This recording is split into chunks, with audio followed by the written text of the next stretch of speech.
So up until, this is gonna get nasty, but up until about 13, the kids were just doing the random sports. Then at 13, they went on the drug cycles. And yes, no one likes to talk about that part. They started putting these kids on performance-enhancing drugs, and they started to specialize them. There are no absolutes in training. There is only why, based off of the best science at the time. That was what Arnold did. That was what Stallone did. The fitness industry plays to the ignorance of the people. We coach everyone to a single set to momentary muscular failure with precision technique. Precision technique.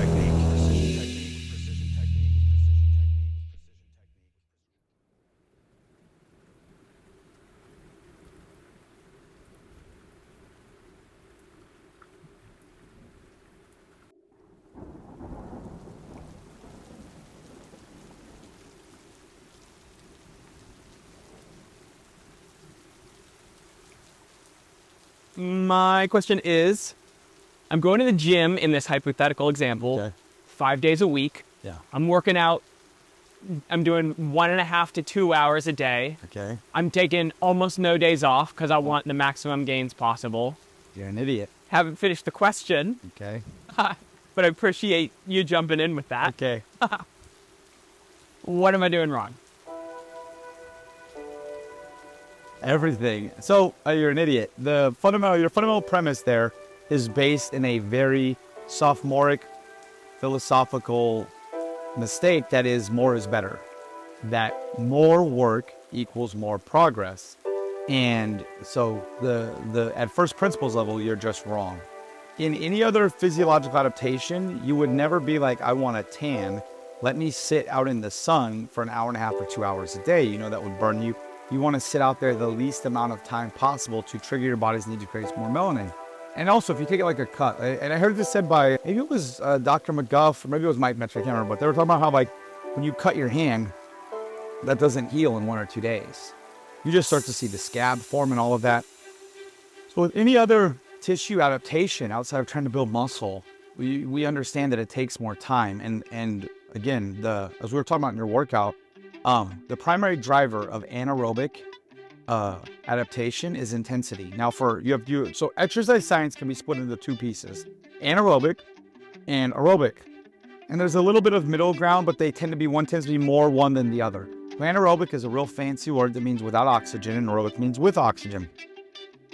And so what that is that your body, oxygen comes in, and people go, oh, anaerobic that's bullshit because you still breathe, but that's just the term because you're using substrate already stored in the tissue and already stored in the cell for energy, and your respiration to start mobilizing body fat and glucose and all of that is not taken into account yet, and that's more of aerobic. So for anaerobic training, the primary driver of adaptation is intensity. For aerobic training, the primary driver of adaptation is volume.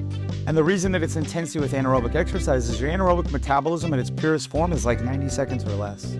After that, your body oxygen is used to start mobilizing substrates to make ATP with. And even the byproducts, the substrates that you create from anaerobic exercise, lactate starts getting used to make ATP with. So intensity is the primary driver of adaptation. So anything that you can do for 1.5 hours or 2.5 hours, 2 hours a day, 5 or 6 days a week, is by definition not going to be intense enough to be sufficiently stressful to trigger the body's need to adapt. So, it's simple, and we've talked about this before, but training can be subbed down to the stress needs to be sufficiently stressful to trigger the body's need to adapt. And then your body needs to be left alone to adapt, to recover and adapt, to put back the what was taken during the workout and then super compensate from the workout. So when you do your dips today and you did reps you never could do before, your body goes, and when you were shaking on the end and I had you holding it there, all of the tissue and the neural pathways are going, oh, if this was taken to its logical extension, this could kill Leif. If I had you on the dip machine, a gun to your head for the next 36 hours, you'll work yourself to death. So the body then goes, we need to create a more efficient neural loop so that we can get more out of the movement with less muscular contraction. We need to grow a little bit of muscle tissue so we have tissue in reserve and motor units in reserve. And we need to thicken the connective tissue so it can transmit the contraction of the muscle to pull on the bone, and it can handle, it's thicker and it can handle the bone moving and contracting against itself more. And then the bones get denser so they can handle that. So your body makes, and if left alone, it not only gets you back to where you were when you started this workout, but it then super compensates and puts, builds a little bit more of all of that. So by you going in every 5 days a week for 2 hours a day, or 6 days a week, almost no days off, there's no days of rest. Arthur Jones said this once, that if the process is stress recovery, you should be recovering at least as much as you train. So if you train 3 days a week, you should be recovering at least 3 days a week. Probably should be recovering 4, or training twice a week and recovering 5. So that's fundamentally what's wrong. Is you're at first principles, you're wrong, you're misinformed or confused on what the primary driver of adaptation is, and then you're confused on actually what it takes for the body to make the adaptation.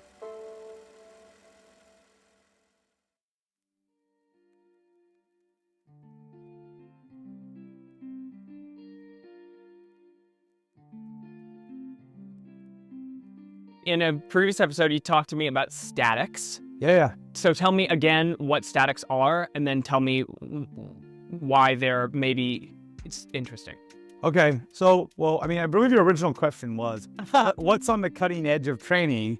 Then I said statics. So we talked before we did this episode. So first thing is, let's talk about the cutting edge of training things. I was actually excited to say this part of it.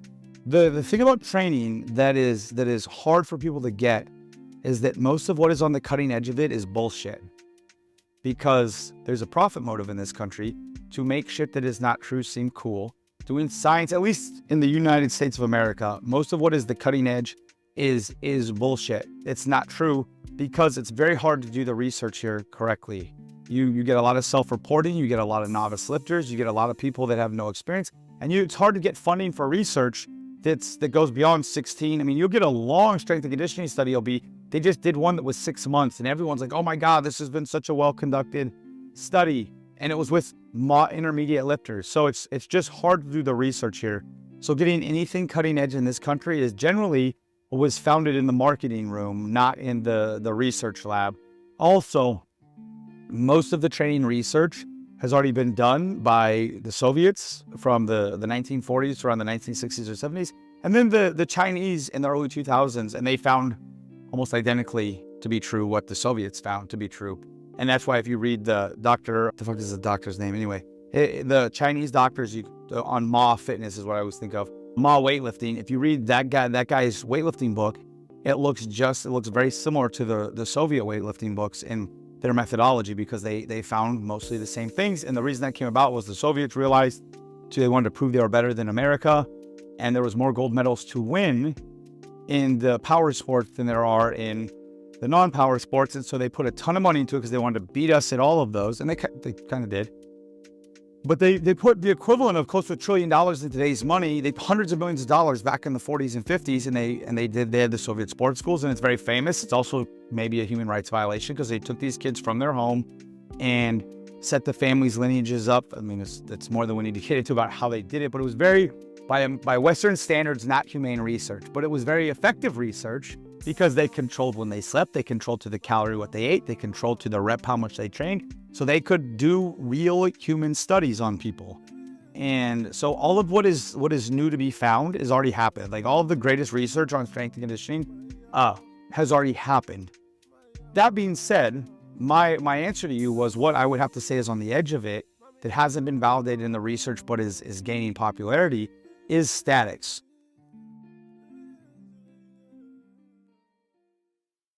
Another term for them are isometrics. So isometrics were developed actually in the US by a York barbell. It's actually what the power rack we use to have you squat and deadlift in so you can catch weight if you miss. It was actually developed because you would pull into pins. So you would set the floor on the ground, say for your snatch, and you would pull up, like say to pin 2, and then you would pull as like for 5 or 10 seconds as hard as you can, then you would set it down, and you would have records at every stack. And then Westside Barbell, they used it on benching. They had different bench records, and they would also do, like say, instead of using blocks, they would put it in the power rack and say put it at pin 3, and you'd snatch from there. And then you'd have like a pin 3 snatch record, a pin 5 snatch record. And a Westside Barbell, they used the power rack very similarly, but more to squat, bench, and deadlift. But it was actually first originally developed for isometrics. something to push into that would not move. And so isometric, so it's just a form of contraction. So you have the eccentric form of the contraction, which is when the muscle lengthens. You have the concentric when it shortens. You have the isometric when it does not change length. And there's isokinetic, which I can remember what that is, because it's not terribly effective in the confines of training. So it's a form of training where the length of the muscle in contraction does not change. So statics have been called, are a form of isometrics.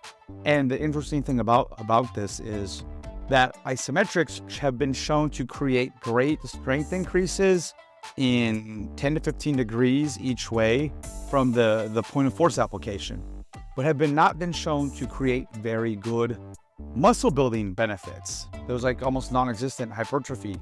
So everyone presumed all of the adaptations were neural. There was a very smart scientist named Ken Hutchins who was like, well, that doesn't make sense, because if I'm doing an isometric and I'm quivering and shaking and my muscles are failing, I'm exhausting my high threshold motor units. I feel a burn. I'm creating metabolites. Like, there's all these things like doing dynamic exercise. I just don't know how it doesn't build any muscle. And he was playing around and digging into some of his texts, and he was like, I wonder if the reason is because they're not adequately warming up the movement. So the protocol has always been get into your position, pull into it, and then pull as hard as you can for your 10 to 15 seconds. Because at the end of 10 to 15 seconds, you're going to start down-regulating your force production if it's maximal. Maybe 30 seconds you pull, but the way they'd use it for weightlifting, there'd be weight on the bar. So you'd get like a 5 to 15 second isometric to try to strengthen that position. So Ken Hutchins was like, okay, well, what if we just take the bar and we pick the exercise or the position we want to pull in, and we don't pull that hard. We pull for like 50% or just enough to keep the bar in contact. And then we pull for 30 or 40 seconds, and then we pull a little bit harder for another 30 or 40 seconds. So we have well over a minute of contraction. And then we pull as hard as we can at the end. And his studies found these people blowing up like they're on steroids. And these were like the interesting thing about the studies he did with it, but there were people that had tried everything else and were not making progress. And then for them, when I say blowing up like they're on steroids, for them, like doing kind of like what you did today. Couldn't do a dip the last time we tried to do dips, and did 8 of them today with super controller where you're looking at me talking while you did them. So he was like, I bet there's an intercellular governor that stops you from getting to those truly high threshold motor units, because you would then tear the tissue if it's not adequately warmed up. So even if you have weight on it and you do like 3 reps, if you're going from like up in, as hard as you can down, it's going maximal nothing. Well, he does it moderate, higher moderate, and then maximal. And there's a trainer I'm part of a group with. His name is Andy. I forget the last name, but he's this like little skinny guy. But you see this guy's progress pictures, and this dude has put on legitimately 25 pounds of muscle in the last 18 months. Pure muscle, still has abs, shredded little skinny guy, 25 pounds of muscle in the last 18 months, doing nothing but statics 1 to 3 times a week. Again, will he ever be super impressive? Will he ever be super impressively built? No. But his progress is crazy. He does nothing. And his clients are exclusively static. So when you said what to me is on the cutting edge of training, if there is a way to track it better, so you can buy a force plate and we'll show you how much force you're exerting. If there was a way to sell statics better, because they're boring and they hurt a lot. Anyone who's ever done them, especially on the board over there, the static squat, can attest to it's the most brutal leg exercise you'll ever do. And they're very painful. They're very hard. And if you were to stack 6 or 8 of these in a row, it would probably be mentally more than most people are willing to do for their fitness. But as far as what in the research and in the literature is exciting to like, whoa, this could be, because like I have a client who's got really bad shoulders, hips and knees, and this guy lives on like half his workout is statics, and he's building muscle and losing body fat. And so that to me is what I think of when I think of cutting edge. If we can find a way to make it more palatable, then I think statics could be a huge thing. But everyone who comes up with a machine that is based on statics, they're very painful. So that when I think of what is exciting on cutting edge of training, I think statics, and that's what statics are and why they're good.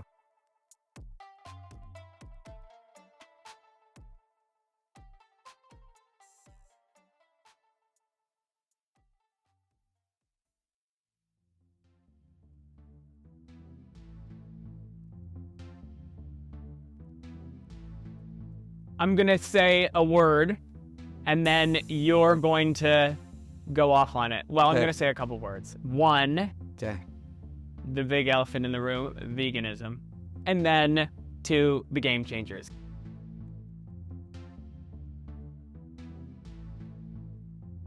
So the first thing I would say is that the game changers, because I can go on about veganism more. Yeah, what was it? It was And the then- documentary that was touted as, it was produced by James Cameron. I think it sucks. I love the guy who did it, though. What was the main dude's name? He was an MMA fighter.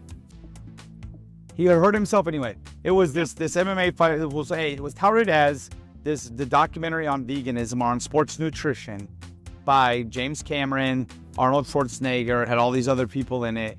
And it was a bunch of money put into it. And it was an ex-professional MMA fighter and special forces trainer. A guy fought in the UFC that actually conducted it. And the thing about the movie is like, for one, I want to be clear. There is, like I said in one of our other podcasts, there is no absolute right or wrongs. There's only the why. There is absolutely good information in the movie, like the one on protein. Some people think you need crazy amounts of protein, or that you need super high quality. Which protein? One thing he assesses in the movie is that in the abundance of a surplus of proteins, as long as you're getting enough amino acids, your body will form the complete proteins on its own, and you can have all the protein you need to synthesize muscle and all of your health benefits. So you do not, like, if for whatever reason you're not a fan of meat or whatever, you do not need animal proteins to get big and strong. You can get them on plant-based proteins if that is your option now, and you're in a surplus. The counter with that becomes that it just takes so many extra calories for the protein to get, that with a lot of people in this country, worried about their weight or their body fat, it's just hard to get enough protein. So the movie had some good takeaways in it. And I will say, to their credit, if you watch the movie unemotionally, he didn't push veganism, he pushed more plant food, which anyone with a sound mind is going to agree with that. Now, where the marketing of the movie and stuff gets really bad and caught people up in, like one thing they don't know, Arnold is not vegan. In the movie, they portray him as he is. Arnold is not vegan. I think he even says in the movie, I try to eat mostly vegan Monday through Friday, and then I eat steak on the weekends. So there's that. Another thing that that was not released was that they have twice as many athletes set to be in the movie, and many of them fell out because they got injured. They went back to eating meat, and they say, I don't feel comfortable being associated with this documentary. And Lane Norton has talked about this. Chris Kresser has talked about this. Another thing with it, the strongman in it that they touted has not placed top. I don't think he even competes at World's Strongest Man, which is like the top 30 or 50 World's Strongest Man. It would be quite literally like the yoke walk he did that was the world record. My old business partner, I watched him do a yoke walk. I think he did like 12, 13 pounds. I watched my ex-business partner do a 100-yard yoke walk with almost 1,200 pounds. This guy was not a world champion. He was nothing. I mean, he was great. He was a professional, so he was stronger than 99.999% of humans that will ever walk the planet. And I'm not taking away from this guy. But when they tout him as like the top of strongman, and he's vegan, he is stronger than I will ever be. There's no denying that. But when you're talking about he's a top performer, Brian Shaw, I mean, it's not even close what the world's strongest men do to that guy. So there was that, the MMA fighter, and then some of the blood work stuff, which really got frustrating because the one of the things that gets a lot of people was they would show the meal and they would show the blood fat immediately after the meal. And the problem with studying that kind of stuff the way they show it is all that is transient. So like, it doesn't matter what's in your blood after the meal. It matters what's in your blood at the end of the day, the end of the week, the end of the month. One thing I learned from Dr. John Berardi is that the human metabolism does not operate in a vacuum. It cares about the long term, and it cares about the general arc of your life. So having an excessive amount of blood fat in your blood or more than another meal, I mean, we know there's lots of good things created from fat in the blood. Growth hormone, testosterone, they're all created from cholesterol and saturated fat. Is used for hormone production. Satiety is influenced by fat. So having fat in your blood is not, now if every meal you have a bunch of that and the amount of fat you've indulged in that day exceeds what was required for your daily function, and your total calorie balance is more than you needed that day, then yes, and there's extra fat in your blood, that fat will be stored. And it's very easy to store fat as body fat. But for one meal, it has no bearings, and there are benefits. Like, you go eat a big steak, you get done, you're hot, you feel like you want to just go, like Arnold says in Conan, like, take their women as your concubines and conquer and kill everyone and take their money. Like, you feel like full of energy. Part of that is the fat in your blood, and you're like, but again, if you do that all the time, it doesn't matter what is there right after the meal, it matters right after. And that fat being in the blood for after the meal could be a good thing depending on what you have coming after it. So I don't like the representation of stuff like that, because it makes it seem very black and white. And then they get doctors and quote unquote experts on there. And again, these people are I think their heart's in the right place, but editing rooms and stuff like that are what they are. So that's what about the Game Changers. It was a documentary that got touted as the vegan documentary. Many of the athletes that were involved in the original thing, because production took so long, had to drop out. Kendrick Fair, many of the athletes that were vegan in the movie now are no longer still vegan. And a lot of the research was utilized, and this is why the vast majority, Peter Attia, Lane Norton, Stan Efferding, like the big heavy hitters of nutrition, when this movie came out against it, because they were like, guys, what are you doing? Like, you're blatantly misrepresenting the literature here. So again, that being said, anyone with a sound mind would not argue with, in the Western world, we need more whole plant food in our diet. Vegetables, no one's gonna disagree with that. Fruits, vegetables, root vegetables, we all need more of those foods in our diet. That being said, the way the movie portrayed it, not a fan of.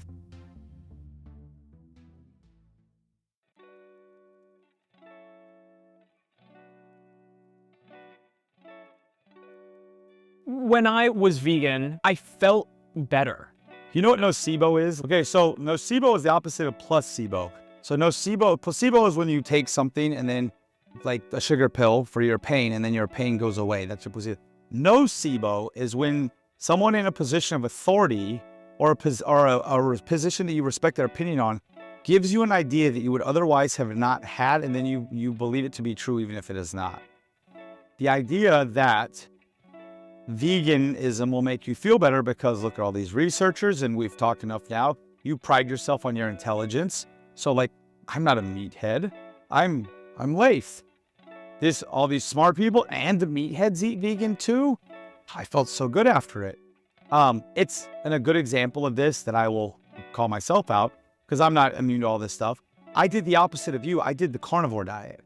I had gotten so bad with my food and detached from any kind of good eating that I had watched a bunch of carnivore videos and got hyped up, felt good, and ate nothing but steak for 13 weeks. And there was a point in the middle of it where I was like, oh, I feel so good. This is amazing. Oh yeah. Not just steak, seafood, not many eggs, mostly just red meat and seafood. Shrimp and scallops were like my candy. Come the sweet meats. But so I did it. And I was like, oh, I felt so good. I was never hungry. I have tried to go back to that well a few times since, and I never feel good. I don't recover well and all of that.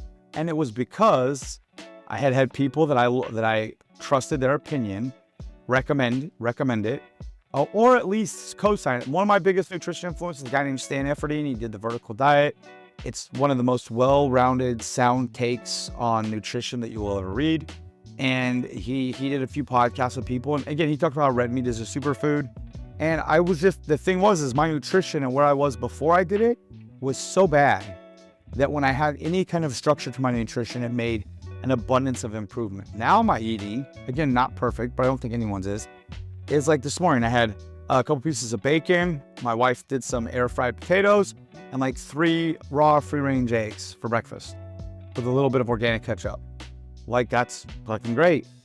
So now I don't get the same effect because I don't eat the way I did then. I eat much more nutrient dense foods, and I listen to how they make my body feel. I eat foods that make me feel good because I can't afford to be dragging ass at 6 o'clock at night.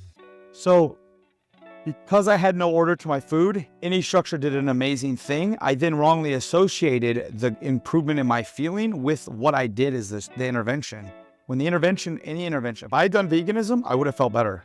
If I had done any kind of eating plan, paleo, vegan, vegetarian, pescatarian, lacto-ovo vegetarian, I would have absolutely felt better, just like I did on carnivore. But then I kept associating, I felt good on carnivore.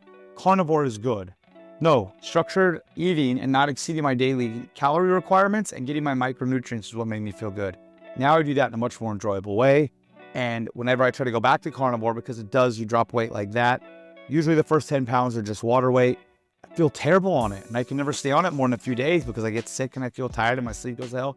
So my guess is your presumption that you felt better on veganism, I don't know you, I don't know what it was before, but it could be a little bit of nocebo. You watched the movie, I'm excited to do this.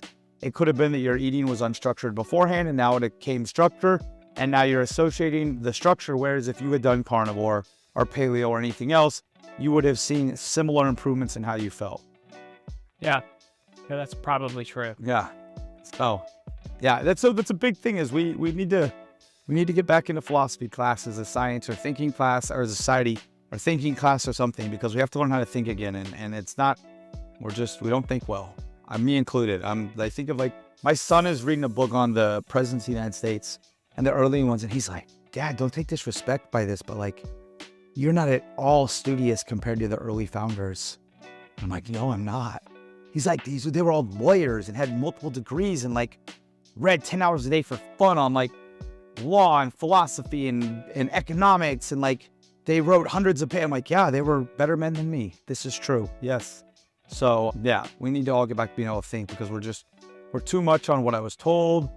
What I felt, again, one thing that is hard as a society that we don't like to admit is that this may get us canceled. My personal truth or reality or experience doesn't count for much. I'm 1 in 7 trillion. There's a term called statistically insignificant. When the amount of people that have this effect are so small that why would we even put it? It's less than a 0.1 of 1%. Why would we even put in the statistics? It's statistically insignificant. And that's where we get too hard with a lot of this stuff, is we tie our personal experience, our feelings, our emotions, our personhood into things like nutrition or other belief systems, without objectively stepping back and letting our rational mind that we were blessed with by the universe or God, depending on who you think, lead us through it, because we all have great minds.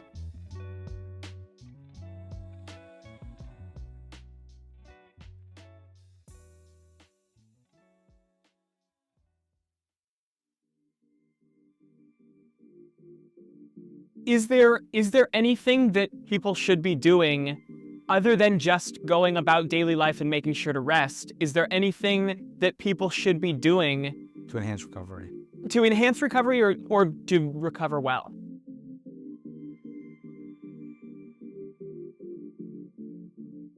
There are a couple, maybe, again, it always comes back to the basics. And what is the saying? Stepping over dollars to pick up dimes. We don't want to be doing that. So your basics are, if you could sleep, and this is the sleep one, it gets really dope too when you look at like surplusing your sleep. So most of us in the Western world, myself included, I went through a phase of time where all I did was I slept like less than 4 hours a night. It was big hustle culture, don't sleep, blah, blah, blah. I took a little experiment a year ago, and I took a week off and I slept 10 hours a night. The person that I was sleeping 10 hours a night, I don't know that the world could handle if that becomes a daily occurrence. My brain was, I could work out. I could literally be like staggering out if you're about to throw up in the car. The next day, get out of bed and be like, I didn't do nothing the next day. Didn't need naps. I could read without any distractions. It was like, so the one thing I would say is the first step is, if you're not getting 7 to 9 hours of sleep, you got to get your 7 to 9. 2, if you can, 8 to 10, 9 to 11. Beyond that, I don't know that there's much improvement over there. And there is some research that says that oversleeping is bad too. for Yeah, you. 100%. But for me, it's 10, sometimes 11. Yeah, and I think if you're trying to grow, if you're trying to recover from hard training, 8 to 10 is a great spot to live. A couple other small things. So that's the first one. Big ones, you sleep. Your diet. You want a diet, and again, this is where I'm no longer of the like, this is what you need to eat crowd. I'm much more a fan of this method of eating called intuitive eating. Of course, I would say that being from the West Coast, but your body knows what it likes and your body knows what it feels good on. And learning how to objectively, unbiasedly trust your body for what it needs. And I learned this method from the smartest person that any of us listening will ever talk to. His name is Ozan. and he's wicked. But his wife taught me this, and she's maybe the second smartest person any of us will ever talk to. And I would have laughed them out. I did almost like, I was like, oh my God, Ozon's brain is failing. He believes in this. And his wife, I'm like, Kathy's so smart. She's like, married to Ozon. Like, and she's given me some real important advice that has helped me. Like, actually, if it comes down to like, I got to ask advice from one of them, I'm probably picking, and I love Ozon. Everyone here knows I have a man crush on Ozon. But I'm probably picking his wife, but she's the one who turned me on to this. And so that's why I couldn't just look away from it. And then I played with it. I was eating some candy one day, and I was like, I noticed that my stomach was in a pain. And I just kept going. I was like, oh wait, my body's saying stop. It's been enough candy. And I started listening more and more and more. That like the other night, I had some ice cream, and it was like 3 spoonfuls. And I was like, oh my God, I was like, no, you're done. That was enough. All you want for ice cream that day. Woke up, slept great. Heart rate was nice and low. Got like a 92 sleep score. And again, it's a process learning. But so finding foods that make your body feel good and nourishing it with foods that you feel good on is very important for your recovery, because the recovery thing is sleep, eat. If you eat foods that are constantly inflaming your body's needing to clear the inflammation. And all of these can be unique to the individual. If you're eating foods that keep you low energy, you have less energy for your training, so you can't push as hard. Less energy to just be active, because NEAT, non-exercise activity thermogenesis, is how we burn up almost all of our calories that aren't basal metabolic rate. And also generalized and non-specific movement is it's the lymphatic system drains, and it helps us recover. So a diet, with enough protein and is important. And again, protein is individual to every person. It's anywhere between a half a gram to a gram per pound of body weight is what you want for your protein. But after that, picking foods that you feel good on, that keep your energy up, that you sleep well with, that's a diet of those foods and getting lots of that. And then the supplement is creatine. Like, creatine is the most studied. It's not magical, it's not steroids. But if you're talking about, I want to turn over every rock, creatine is the most studied and the most scientifically validated supplement. And it allows you to train harder, it allows you to push a little bit harder. It does help you recover a little bit better. So yeah, I would say get your sleep if you can. Add 30 minutes to an hour to your sleep. If you're under 7 hours of sleep, don't worry about anything I said until you're getting over 7 hours of sleep. Once you're over 7 hours of sleep, try to add 30 minutes to an hour of sleep. Make sure you're listening to your body when it comes to your food, and eat enough food that makes you feel good and get enough protein in. And then yeah, if you wanted to go to supplements, creatine, and the water. Muscles are 70% water. So half gallon to a gallon and a half of water a day. Sodium, Dr. Nicholas D'Antonio talks about that pre-workout. Electrolytes are super important so that you keep the muscle hydrated. But yeah, that's kind of how you optimize recovery. This shit, like one of my mentors, he was talking about ice baths. He's like, oh, another one. It's just, I'm going to steal this. JC Santana, my biggest mentor. He says this one, but like also just doing stuff that recovers you spiritually, like go to church or meditate or mosque or wherever you need to go to make sure you're spiritually in line. Go walk on the beach with your wife or husband or boyfriend or girlfriend or neither friend, whatever, your person. He says that for fighters, he goes, for every 4 weeks in a hard training camp, you need a week walking on the beach. You need to be walking on the beach with your wife until it no longer feels weird to be walking on the beach. If taking a break, you get that anxiety, someone else is working, you're still high in that sympathetic nervous system. You need to let that sympathetic nervous system come down, let that parasympathetic nervous system come up and recover you, let your body recover naturally. And so many people trying to do this, they worry about nutrient timing, they worry about ice baths, cupping, massage, all of these things to compensate for the fact that they're still in their sympathetic nervous system. They're never getting out of it into their parasympathetic nervous system. And, like he says about ice baths, he's like, A, they don't do much, but B, people are like, oh, it helps my discipline. Well, how about you just show some personal discipline and treat people with manners and be a decent human being instead of being a fucking prick? To train your discipline instead of sitting in cold water. He's like, cold water trains your discipline. Just practice being a good human, show discipline that way, interpersonal and social discipline, and quit being a prick. So that's what I'd say about recovery, is that focus hard on the basics, your sleep, good diet. You want a little bit of creatine, a little bit of electrolytes, lots of water, make sure your training's hard enough, and then leave it to the gods.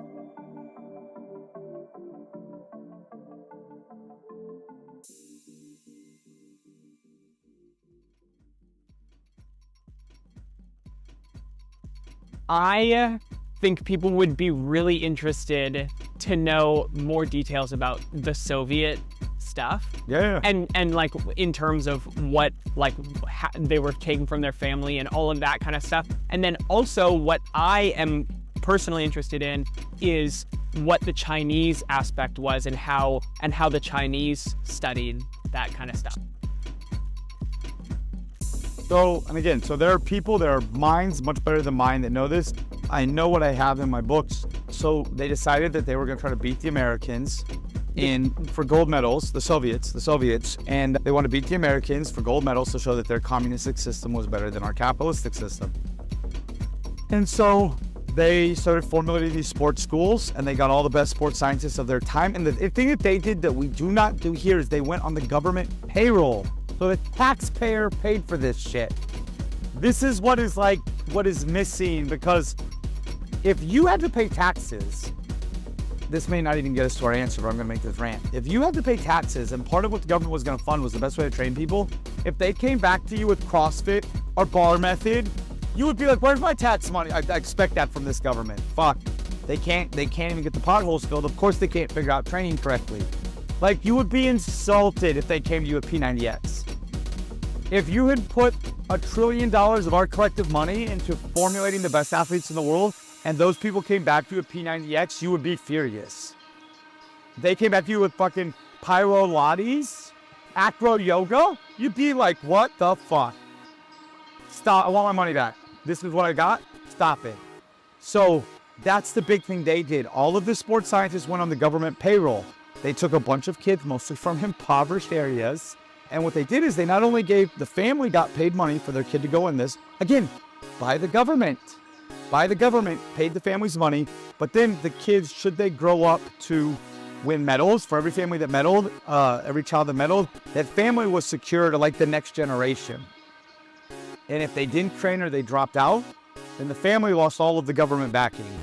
So again, ethically, us in the West, that's not anything we would do here.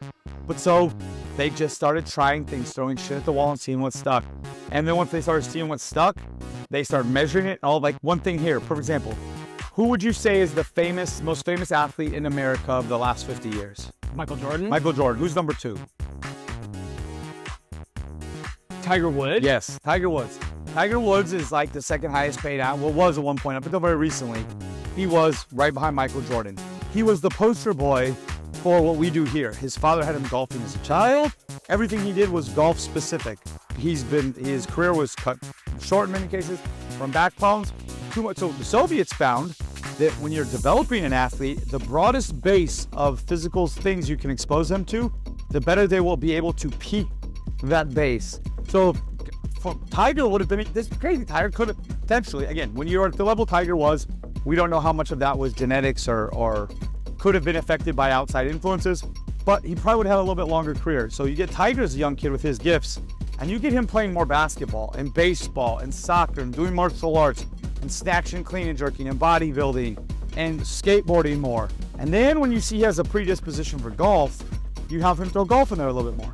You find and that's what they did is they took the children, they had them do all these sports, and then they're like, oh, that kid runs faster, and they started pulling out the ones that looked, and then they would start interjecting that sport a little more. But they kept the kids, so up until, this is getting nasty, but up until about 13, the kids were just doing the random sports, then at 13 they went on the drug cycles.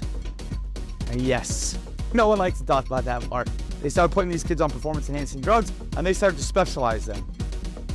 We were putting people on drugs too, for what it's worth at the time. Steroids actually, York, Pennsylvania, York Barbell Team was one of the originators of steroids. So we over here in the West will be like, oh, like in Rocky. Rocky's climbing up the mountain.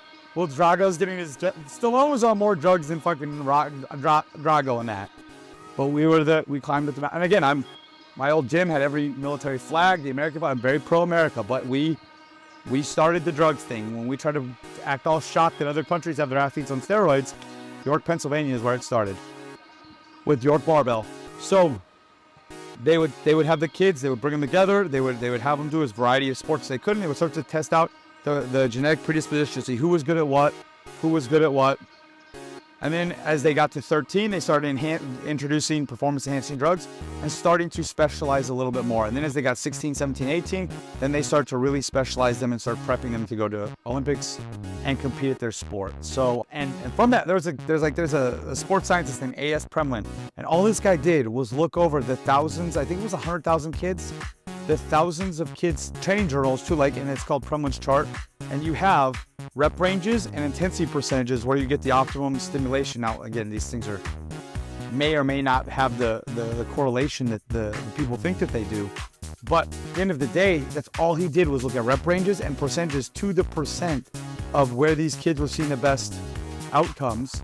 And then they had their, so that was what they did, is they took all the kids out from the sports schools and do a wide variety of things, saw where they were, and then they just measured, recorded everything to a T. And to be a coach for them, you had to have a PhD. Yeah, you had to have well, I think back, master's of sports, PhD, most of their coaches. There was no casual, da-da-da. And then, so the Chinese basically, because so it was Bud something, I forget his last name, was the dude who translated a lot of these Soviet books. Louis Simmons here, who has kind of popularized reading the translated Russian books. So they got translated into English and in many other languages from Russian. And so in the late 90s, early 2000s, the Chinese government bought all of them and they started reconducting the studies. And ironically, they came up with to find the same shit that they did. You look at the way the Chinese weightlifters train, and it's exactly what the Russians, they do lots of variety. They have a wide base of general GPP, general physical preparation, of general activities before they specialize for a sporting event. And the Chinese weightlifters for the last 20 years have been the most dominant weightlifting team in the world. So, yes. And they did the same thing. Their government funded all of it. The Chinese government did. It was not private people. So there was none of the CrossFit bullshit, none of the bar method, none of the shit you see here in America and Europe, because the government was like, no, we need to figure out the best way to train people to get results. You said the Soviets put hundreds of millions of dollars, and then you said in today's money it would be $1 trillion. Did you mean a billion or did you mean $1 trillion? The stuff I have read says that if you looked at the course of the whole 20, 30 years of it, you're looking at close to $1 trillion of. I literally thought that was a mistake. No. They put so much money into this. Again, I can't overstate. And they measured everything. I was in a debate with someone over an exercise, and I was like, I saw that in one of my Russian textbooks. And he's like, and he he's a book geek like me, and he pulls up the page. He's like, you mean this? This is actually what it was. I was like, okay. And he's like, because I promise you, if this exercise was used by the Soviets, it would have been broken down, studied, measured, and we would know the exact precise amount of it to do, the degree to I'm not kidding you. I have a book of nothing but technique that's like, if you start with your hips at 36 degrees up versus 39 degrees up, you're biasing these muscles in this versus this in a snatcher. I cannot overstate, because people listening I think I'm being hyperbolic. It is my nature. But I have a textbook called Snatch and Clean Jerk, and all they have the different to the angle and what muscles are involved, what are the mechanical advantages of involving these muscles over that muscles, the physics on it of by being here, the bar is going to sweep in a little bit more, which is going to not hit gravity. I cannot overstate the precision in which they went over these studies and the way they conducted the science there.